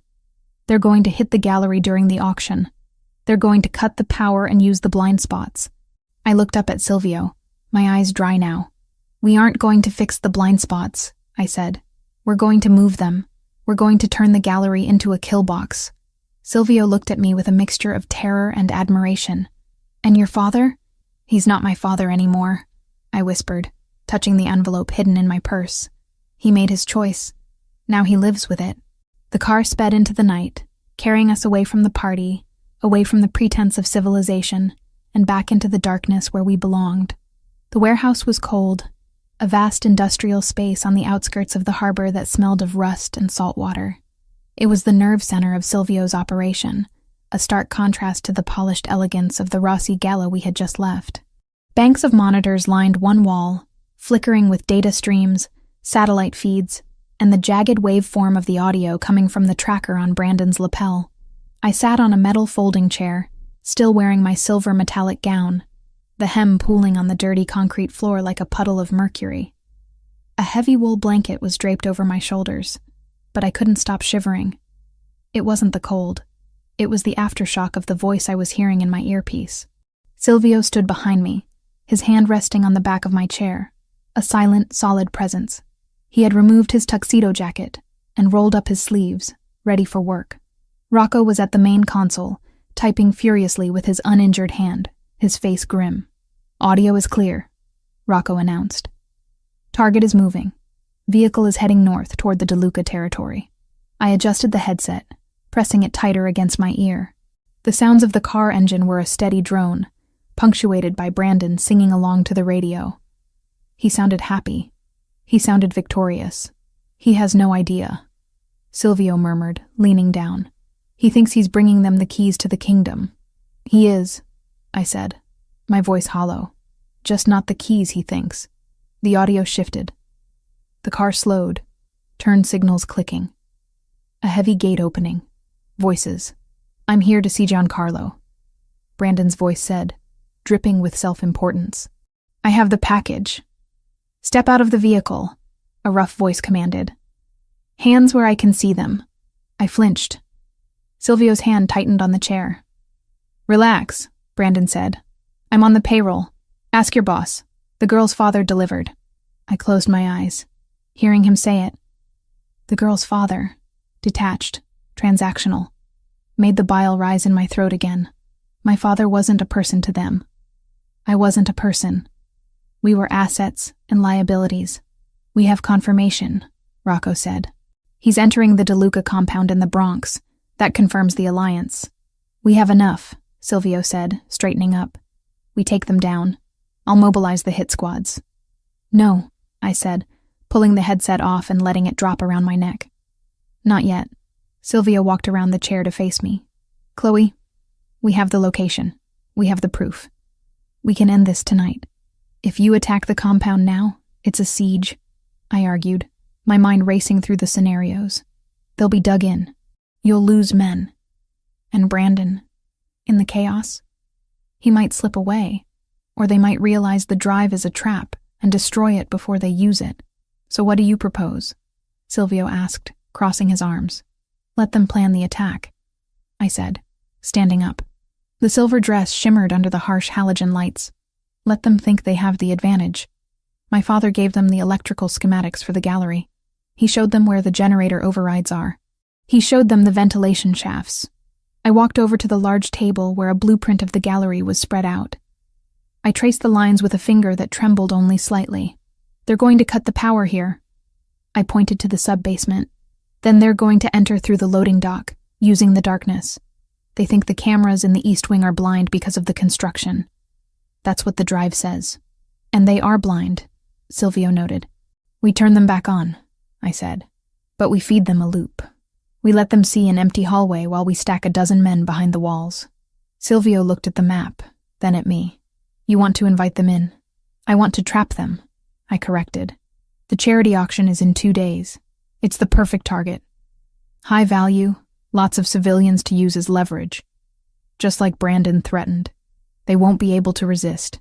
It's risky. Rocco grunted from the console. Civilians in the crossfire.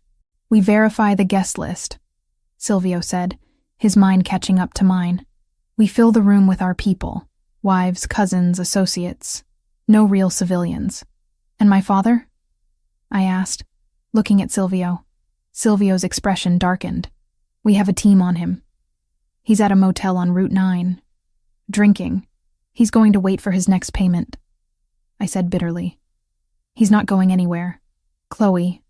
Silvio stepped closer, taking my hands. You need to make a call on him. If we leave him in play, he is a loose end. If Brandon gets suspicious, he might torture him for more intel. Or he might just kill him to tie up the loop. I looked at the blueprint. I looked at the man I loved, who was willing to burn the world for me. And then I thought about the man who had raised me, the man who had sold my safety for a stack of gambling chips. Secure him, I said, my voice barely a whisper, but quietly. Make it look like he skipped town. A gambling debt run. And then? Silvio asked. Bring him to the basement of the safe house, I said. I want him on ice until after the auction. He doesn't get to talk to anyone. He doesn't get a phone. He sits in a room and thinks about what he did. And after? We'll decide after we survive, I said. Silvio nodded to Rocco. Execute the extraction. Standard bag and tag. No injuries if possible, but don't let him make a scene. On it, boss. Rocco picked up a radio. I turned away, walking toward the dark window of the warehouse that looked out over the black water of the harbor. I felt hollowed out. The adrenaline of the party had faded, leaving a cold ache in my chest. Silvio came up behind me, wrapping his arms around my waist, pulling my back against his chest. He rested his chin on my shoulder, careful not to crush the silver silk. You did good tonight, he whispered. You were perfect.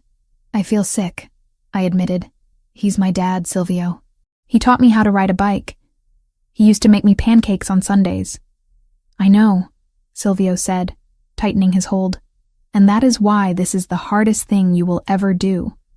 But he is not that man anymore. Addiction took that man away a long time ago. The man who sold us out is a stranger." I leaned my head back against him. "Is the baby okay?" "The stress. The baby is a Zanarello," Silvio said with fierce conviction. "He is tough. Like his mother." He turned me around in his arms. "We are going home.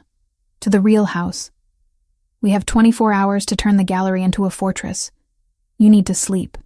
"I can't sleep," I said. "You will," he promised. "I will watch over you. No one gets in. No one gets out." We left the warehouse, the cold night air biting at my exposed skin.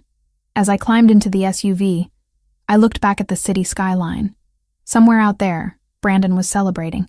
Somewhere out there, my father was drinking himself into a stupor, thinking he had won a reprieve. They didn't know that the girl in the silver dress wasn't a victim anymore. They didn't know that I had traded my innocence for a Glock and a plan. "Enzo," Silvio said as the car started, "take us home and tell the crew to prep the gallery. We're going to war." I rested my hand on my stomach, hidden beneath the metallic fabric. "Hold on, little one," I thought. "Just a little longer. Mommy is going to clean up the mess." The car merged onto the highway, the lights blurring into streaks of red and white. I didn't look at my phone. I didn't look at the tracker app. I just watched Silvio's reflection in the window. A dark guardian in a world of glass and steel. The trap was set. Now, we just had to wait for the wolves to come to dinner. The amethyst dress was a statement of war disguised as couture. The deep, rich purple silk wrapped around my body like a second skin, the color of royalty and bruises, trailing behind me in a dramatic train that hissed softly against the polished marble floors of the Zanarello gallery. It was the night of the charity auction, the night we had advertised to the world, and specifically to Brandon, as the moment the gallery would be most vulnerable. I stood on the mezzanine overlooking the main hall, my hand resting on the velvet rope. Below me, the space was filling with people. To an untrained eye, it was the usual mix of high society donors, art collectors, and philanthropists. But I knew better. Every waiter carrying a tray of champagne was a soldier. The coat-check girl was an expert marksman. The older couple admiring the abstract sculpture near the entrance were retired intelligence operatives Silvio kept on retainer. We had emptied the guest list of anyone innocent. Tonight, the gallery was a stage, and the audience was entirely composed of wolves waiting for a pack of hyenas to breach the doors. "You are gripping the rail too hard," a low voice murmured beside me. Silvio appeared at my elbow, looking devastating in a black tuxedo that concealed the shoulder holster I knew he was wearing. He wasn't looking at the crowd. He was looking at me, his dark eyes scanning my face for cracks in the porcelain mask I had constructed. "I'm fine," I lied, loosening my grip. "Just waiting for the curtain to rise. The perimeter is secure," Silvio said, his voice a low rumble meant only for me. "The feed from the loading dock shows movement. They took the bait. They are cutting the external power feeds now. And the backup generator is rigged to fail after 10 seconds, Silvio confirmed. Just long enough to give them hope, then plunge them into the dark. That's when we switched to thermal." I looked down at the crowd. My father wasn't there yet. We had brought him out of the safe house for this, staged him in the manager's office downstairs with a bottle of scotch and a fake promise that he was there to supervise the transfer of funds. He was the final piece of the lure. Brandon needed to believe his inside man was in position. "It's almost time," I whispered, checking the diamond watch on my wrist. 8:58 p.m. "Go to the podium," Silvio instructed. "Stay behind the ballistic glass. Do not move until I give the clear." "I know the drill, Silvio. Chloe?" He caught my hand, pulling me back for a split second. His thumb brushed over the pulse point of my wrist. "I love you. Remember that when the lights go out." "I love you too," I said, my throat tight. "Now go hunt." He melted into the shadows of the upper corridor, moving to his tactical position. I took a deep breath, smoothed the silk of my purple dress, and descended the grand staircase. As I reached the podium at the front of the room, The murmur of the crowd died down. I looked out at the sea of faces. Our people, all of them, and forced a smile. "Ladies and gentlemen," I began, my voice amplified by the microphone. "Thank you for joining us tonight. The Zanarello Gallery is proud to present." Click. The heavy thud of high-voltage breakers tripping echoed through the building. The crystal chandeliers flickered and died. The room plunged into absolute darkness. For a heartbeat, there was silence. Then, the emergency lights kicked on. Dim, amber strips along the floor, just enough to prevent panic, but leaving the vast open spaces in shadow. "Please remain calm," I said, my voice steady. "We seem to be experiencing a technical difficulty." It was the cue. In my earpiece, Rocco's voice crackled. "Breach at the loading dock. 12 hostiles. They're moving toward the East Wing hallway." The trap was sprung. I stood frozen behind the bulletproof lectern, gripping the sides. I couldn't see the East Wing from here, but I could imagine it. Brandon and the DeLuca strike team were moving through what they thought was a blind spot. They were expecting empty corridors and disabled cameras. Instead, they were walking into a kill box. I heard the first muffled shots, suppressed fire, like heavy coughs in the distance. The guests in the main hall didn't scream. They moved with synchronized precision, drawing weapons from purses and jackets, forming a defensive perimeter around the exits.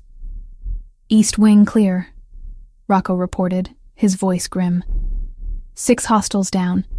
The rest are falling back toward the main hall. They're realizing it's a setup. "Flush them out," Silvio's voice cut in. "Drive them into the light." The double doors at the back of the gallery burst open. It wasn't the tactical team I expected. It was Brandon. He stumbled into the room, his expensive suit disheveled, his eyes wild with panic. He was dragging someone with him, a man who looked small and broken in his grip. My father. Brandon had a gun pressed to my father's temple.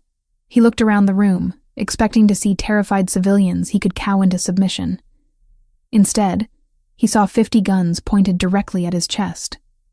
The silence that fell over the room was heavier than the darkness. "Back off!" Brandon screamed, his voice cracking. He dragged my father toward the center of the room, using him as a shield. "I'll kill him. I swear to God, I'll paint the walls with him." Arthur Foster was weeping, his legs dragging on the floor. He looked up, his eyes searching the room until they found me standing on the stage, bathed in the faint glow of the emergency exit sign. "Chloe," he sobbed. "Chloe, help me. He's crazy." I didn't move. I stood like a statue in my amethyst gown, watching the man who had given me life being held by the man who had tried to destroy it. Silvio stepped out from the shadows near the staircase. He held a pistol at his side, relaxed, terrifyingly calm. "It's over, Brandon," Silvio said, his voice echoing in the cavernous space. "Look around you. There is no escape. The DeLucas aren't coming to save you. They're already dead in the hallway." Brandon whipped his head around, seeing the bodies of his backup being dragged away by Silvio's men in the background. The realization hit him. He had been played. The blueprints, the blind spots, the heist. It was all a lie. Brandon stared at me, hatred contorting his face. "You set me up. You bitch. You set me up." "I protected my family," I said, my voice amplified by the microphone, booming through the hall. "Something you know nothing about." "I have your father!" Brandon shrieked, jamming the gun harder into Arthur's skull. Arthur whimpered, a pathetic sound. "You care about this old drunk, don't you? You paid his debts. You covered for him. Let me walk out of here or he dies." I looked at my father. I looked at the man who had taken Brandon's money, who had handed over the schematics of my home, who had sold my safety for a few more weeks at the blackjack table. I felt a strange, cold clarity settle over me. The grief I had felt in the car was gone. The anger was gone. There was only a hollow space where a daughter's love used to be. I stepped out from behind the ballistic glass. "Chloe, stay back," Silvio ordered sharply, raising his weapon. I ignored him. I walked to the edge of the stage, looking down at Brandon and my father. "You think that's leverage?" I asked Brandon, my voice steady. "You think holding him gives you power over me?" "I know it does," Brandon yelled, sweating profusely. You're weak, Chloe. You always were. You can't let him die. I looked Arthur Foster in the eye. I saw the fear there. Yes. But I also saw the recognition. He knew what he had done. He knew in that moment that he had spent the last of his credit. He sold me, I said to Brandon, my voice ringing clear. He sold the maps to this building. He sold the lives of my husband and my unborn child. He traded me for a stack of chips. Brandon blinked, confused by my tone. He's your father. He was my father, I corrected. Now, he's just a stranger who owes a debt he can't pay. I took another step forward, the purple silk rippling around my legs. You want to shoot him, Brandon? I asked softly. Go ahead. You can't kill a man who is already dead inside.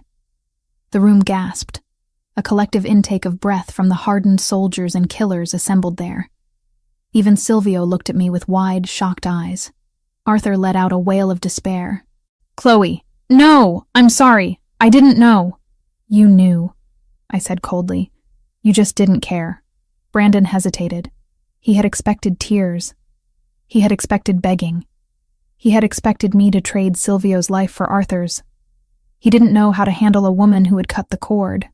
In that split second of hesitation, Brandon's gun drifted a fraction of an inch away from Arthur's head as he stared at me in horror. That was all Silvio needed. Crack. The sound of the shot was deafening in the enclosed space. Brandon's head snapped back. A dark hole appeared in the center of his forehead. The look of surprise was frozen on his face as his knees buckled. He collapsed backward, the gun clattering uselessly to the marble floor. Arthur screamed, scrambling away from the body on his hands and knees, covered in the spray of Brandon's blood.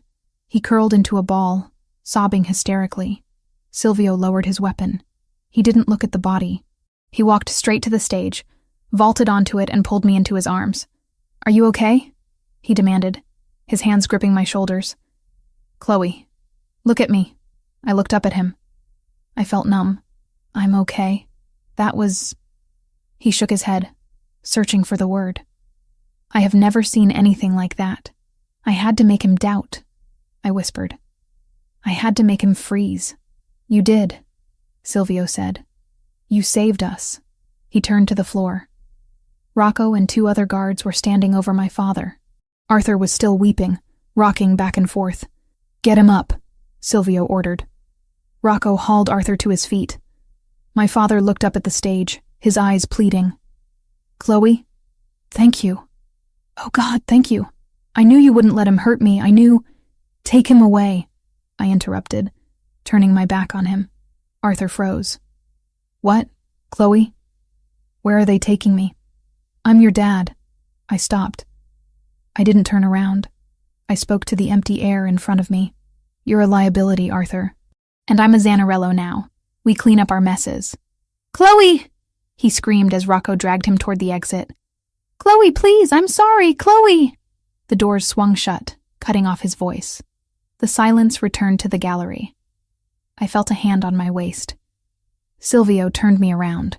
He didn't say anything. He just pulled me against his chest, burying his face in my hair. I stood there in my amethyst dress, surrounded by armed men and a dead body. And finally, I let myself shake. It's done, Silvio whispered into my ear. The DeLucas are broken. Brandon is gone. It's done. I rested my head on his shoulder, closing my eyes. Is it? Or is this just who we are now? This is who we have to be to survive, he said. But we are together. And that is the only thing that matters. He lifted me into his arms, carrying me off the stage, stepping over the wreckage of the night. I buried my face in his neck, inhaling the scent of him, and let the darkness take the rest of the memories away. 7 months later, the rain was hammering against the glass, a relentless rhythm that seemed to echo the beating of my own heart. 7 months had crawled by since the night we turned the gallery into a battleground, but the storm outside felt eerily familiar. It was a dark, stormy night, almost identical to the one where I had stood on the sidewalk outside the gallery, pregnant and terrified, waiting for a savior. But tonight, the room was warm. The air smelled of lavender and sterilized cotton. And I wasn't waiting for anyone. He was already here. I lay back against the pillows of the hospital bed. exhausted in a way that felt bone-deep but strangely euphoric. My body felt light, emptied out, sore but victorious. Silvio was standing by the window, looking out at the storm. He wasn't wearing a tuxedo or a tactical vest. He was wearing a soft gray sweater and jeans, looking younger, softer than the world ever allowed him to be. In his arms, he held a bundle wrapped in a white blanket. He was swaying gently, rocking back and forth, murmuring something in Italian that was too low for me to catch. "Is he asleep?" I asked, my voice raspy. Silvio turned. The look on his face broke me. The ruthless Don, the man who had put a bullet in Brandon's head without blinking, was looking at the tiny creature in his arms with an expression of absolute terrified wonder. "He is staring at me," Silvio whispered, walking back toward the bed. "He has your eyes, Chloe. Hazel. But he has my frown. Poor kid." I smiled weakly. "Give him here." Silvio leaned down and placed the baby in my arms. Matteo. Our son. He was tiny, perfect, with a shock of dark hair and a scowl that indeed rivaled his father's. He shifted in his sleep, his little hand curling into a fist against my chest. "He's perfect," I breathed, touching his cheek. "He is a miracle," Silvio corrected, sitting on the edge of the bed. He reached out and stroked Matteo's head with one finger. I never thought I would have this. A son. A future that wasn't just blood and gunpowder. "We fought for him," I said. "He earned his place here." Silvio nodded. He reached into his pocket and pulled out a thick envelope. He placed it on the bedside table. "What's that?" I asked. "The deed," Silvio said quietly. "For the farmhouse in Montana." I looked at the envelope. I knew what it meant. My father. Not the myth I had clung to as a kid, but the broken, dangerous man he had proved himself to be. Arthur had been in a holding cell for the last 7 months. Sober. Terrified. We hadn't spoken. I hadn't visited. "Is he? He is on a plane now," Silvio said. "Escorted by 2 of my men. The house is isolated. It has a garden, a library, but no internet, no phone lines. And the nearest town is 50 miles away." "Prison," I said. "Sanctuary," Silvio corrected. "He is safe there. The DeLucas are gone, but there are always other wolves. He can't gamble in Montana. He can't sell secrets. He can live out his days in peace." "Does he hate me?" I asked, looking down at Matteo. "He cried when we told him," Silvio said. "He asked if the baby was a boy or a girl. I told him it was a boy. He said to tell you he hopes you're a better parent than he was." I felt a single tear slide down my cheek. "That's a low bar." "You have already cleared it," Silvio said, wiping the tear away with his thumb. "You protected your son. You faced down a gunman for him. You are the best mother he could ask for." He leaned in and kissed me. A soft, lingering kiss that tasted of relief and promise. When he pulled back, he rested his forehead against mine. "The business is settled," he said. "The territories are secure. Rocco and Enzo are already folding the crews into something that actually looks like order. For the first time in 10 years, we are at peace." Peace. I tested the word. It sounded strange. "What do we do with peace?" "We live," Silvio said. "We raise Matteo. We buy more art. We argue about paint colors for the nursery." I laughed, a tired, happy sound. I was thinking gold, to match the robe. "Gold is good," he agreed. He looked at me, his eyes dancing with a flicker of the old dangerous spark. "You know," he murmured, glancing at the ring on my finger. The real one this time. A massive emerald-cut diamond that he had placed there the day after the shooting. I realized something. "What?"